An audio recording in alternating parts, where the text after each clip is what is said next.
कंगना रनौत जो ट्विटर पर हमेशा ही ट्वीट करती रहती हैं और ऐसा लगता है कि उनको कोसने की आदत पड़ चुकी है और वो किसी न किसी को कोसती ही रहती हैं, किसी न किसी को नीचा दिखाती रहती हैं। ऐसा लगता है कि कंगना रनौत के दिमाग ने किसी ने ये बात डाल दी है कि जब तक आदमी दूसरों को नीचा ना दिखाए वो ऊंचा उठ ही नहीं सकता, जबकि हकीकत में तो इसका उलट है। जो दूसरों को नीचा दिखाता है वो खुद ही नीचे गिरता रहता है।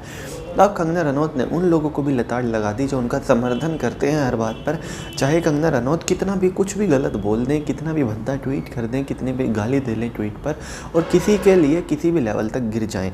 कुछ लोग ऐसे हैं वो कंगना रनौत को हमेशा ही सपोर्ट करते हैं और कहते हैं आप हमारी क्वीन हैं, आपने बिल्कुल सच बोला है। दरअसल में अब हुआ कुछ यूँ कि कंगना रनौत ने अपनी बिकनी में फ़ोटो पोस्ट कर दी ट्विटर पर।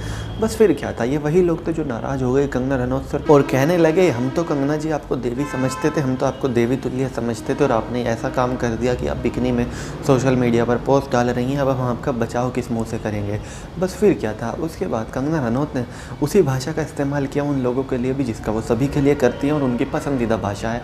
उन्होंने उन लोगों को अपने हदों में रहने की हिदायत दे दी और साफ साफ एक तरह से उनको संदेश दे दिया कि उनको अपनी ज़िंदगी में किसी की ज़रूरत नहीं है। अगर कोई उनके बारे में ऐसे कुछ बोलेगा तो वो बिल्कुल भी बर्दाश्त नहीं करेंगी और उन लोगों को सीधे सीधे भक्त बोल दिया और कहा कि भक्त तो धर्म के ठेकेदार मत बनो।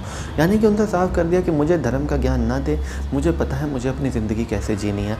अब वो लोग बेचारे जो कल तक कंगना रनौत का हर बात पे समर्थन कर रहे थे, अब वो कैसे मुँह दिखाएंगे उन लोगों को जब उनकी बेइज्जती कर दी है कंगना रनौत ने। खैर, कंगना रनौत तो कंगना रनौत है और उनको जीवन जीने का एक ही फंडा है, जो उनको पसंद नहीं आता वो उसको ट्विटर पर ट्वीट करके उसके बारे में कुछ भी बोल देती हैं, चाहे फिर वो उनका चाहने वाला हो, चाहे फिर वो उनका दुश्मन हो, चाहे फिर वो उनको कम पसंद करने वाला हो। और यही कारण है कि कंगना रनौत हर वक्त सुर्खियों में बनी रहती है।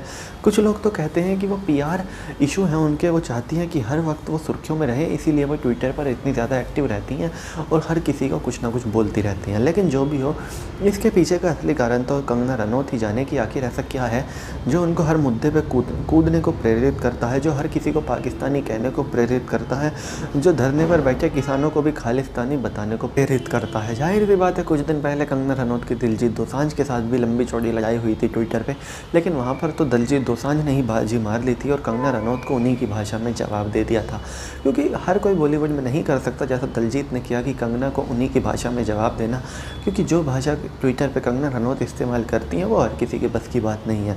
लेकिन दिलजीत दोसांझ ने की और काफ़ी रिस्पेक्टफुली की और इसीलिए उस डिबेट में दिलजीत दोसांझ विजेता बन के निकले। तो चलिए दोस्तों, मैं चीनू दहिया इस वीडियो के लिए लेता हूँ यहीं पे विदा। आगे भी इसी तरह की देश दुनिया बॉलीवुड और खेल की तमाम खबरों के लिए बने रहिए चौधरी न्यूज़ के साथ। जय माता दी।